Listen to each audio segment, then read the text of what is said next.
तुम्ही सुद्धा आयुष्यात एकदा तरी गोवाला गर्ल्स ट्रिप करा. मी तर केलेली आहे. Hi, my name is Sakshi and this is Goa trip part 1. तर आमची वसईवरून 11:15ची ट्रेन होती. ती 11 वाजता मडगावला पोहोचताच सगळ्यात पहिलं आम्ही तिथे नारळाचं पाणी प्यायलो. त्याच्यानंतर जी आम्ही गाडी बुक केली होती ती आली. आम्ही लगेच गाडीत बसलो आणि पोहोचलो आमच्या स्टेला. आम्ही स्टे केला होता कोला बीच ब्यू लगॉन हॉटेलमध्ये. ते खूप मस्तवालं स्टे आहे. त्याच्या बाजूलाच लगेच बीच आहे. त्याच्यानंतर तुम्ही कायाकिंग पण करू शकता. खूप मस्त स्टे होता.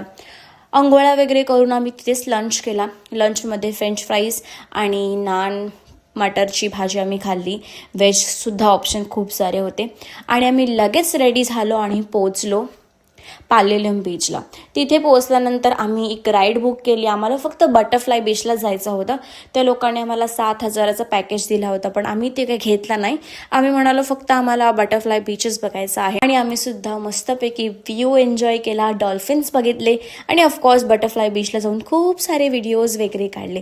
त्याच्यानंतर थोडासा बीचवरचा मार्केट आम्ही एक्सप्लोअर केला. आणि फॉर डिनर आम्ही गेलो झेस्ट कॅफेला. गोव्यामध्ये सुद्धा गॅसचा प्रॉब्लेम असल्यामुळे आम्हाला खूप कमी ऑप्शन मिळाले. त्या ऑप्शनमध्ये आम्ही सगळ्यात पहिला पिझ्झा ट्राय केला. खूप मस्त होता. अवोकाडो टोस्ट आम्ही ट्राय केला आणि अजून एक काहीतरी सँडविच ऑर्डर केला होता. तो आम्ही परत दिला. तो काय आम्हाला आवडला नाही. त्याच्यानंतर स्नेहाला खूप भूक लागली होती म्हणून आम्ही एक लोकल स्टॉपला थांबलो आणि तिथे सुद्धा आम्ही जेवण केलं. आणि त्याच्यानंतर पुन्हा घरी येऊन म्हणजे आम्ही स्टेला आलो. थोडंसं चिल केलं, रात्री गप्पा वगैरे मारल्या. And this is how we and our first day in Goa. So please stay tuned for part 2.